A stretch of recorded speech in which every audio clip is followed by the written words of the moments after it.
hapon sa lahat. Of course, I saw VP Ed, Deans, no? I saw Dean Jay, Dean Sonia, Dean Thea. Hindi ko na makita kasi silaw na ako. But we are blessed for having our university officials with us.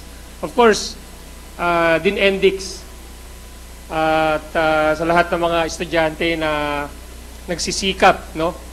Nagsisikap na mapabuti ang kanilang buhay estudyante sa pamamagitan ng ganitong klase ng pagtitipon. Magandang hapon sa inyong lahat.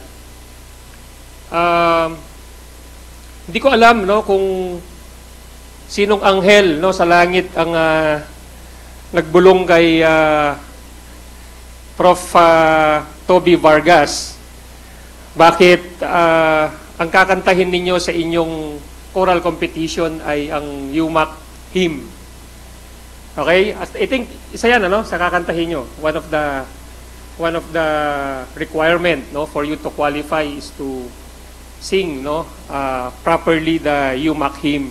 But just to let you know, in one of our MANCOM meetings, just before the graduation yata noon, no, yung graduation in August, instead of us doing the hand gesture of singing the Makati hymn na all throughout the Makati hymn, magkakaroon tayo ng ganyang hand gesture. Doon na lang sa dulo. Sa dulo na lang tayo maggaganon. Okay? So ano ba yung dulo doon? Yung Makati future builder of this land, di ba? So doon tayo magtaas ng kamay and then we do this hand gesture. Binago na natin yan, pero hindi pa yata na-disseminate ang information sa lahat. Okay? It was actually VP Ed who suggested that. Pakpakan naman natin si VP Ed for improving, no?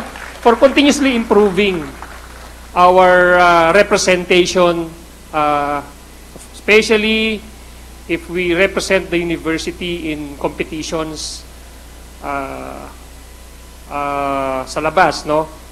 But balikan ko yung sinabi ni sinabi ko kanina na kung sinong anghel yung naisip ko, Angelito pala yung pangalan ni Professor Toby. Anghel ito. Kaya siya mismo ang nagbulong sa kanyang sarili na isali itong ating UMAC hymn. But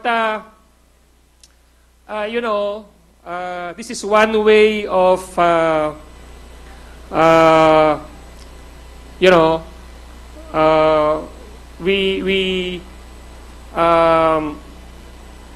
we must have the time, no? We have to ensure that we have the time, the resources, and the facilities to attend to the non-academic part of your student life, no? That aspirational part, and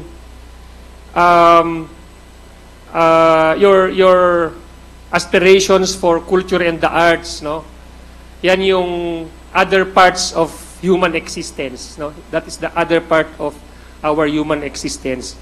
Hindi man tayo biniyayaan na magkaroon ng yaman, no? Na tayo'y makapanood sa CCP, no?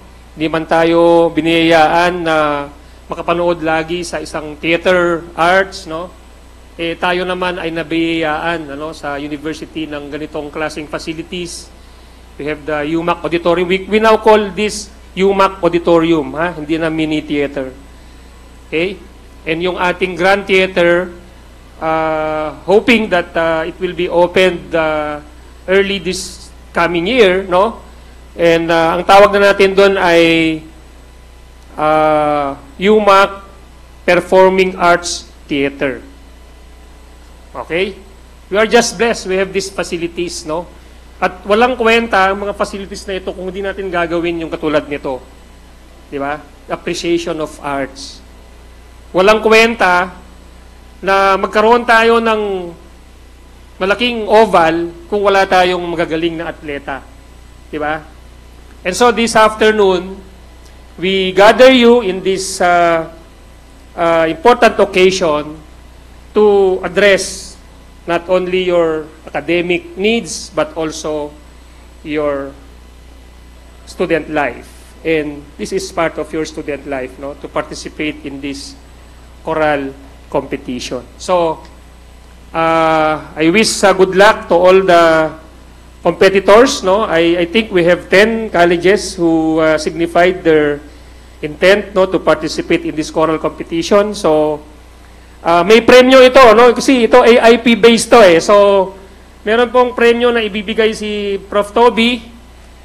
Medyo matatagalan lang, no, proseso pa yan sa City Hall, but we hope that you get motivated, no, not only of the prize, but of course, no, the opportunity to express yourself through this competition. So, magandang hapon. Maraming salamat sa inyo lahat.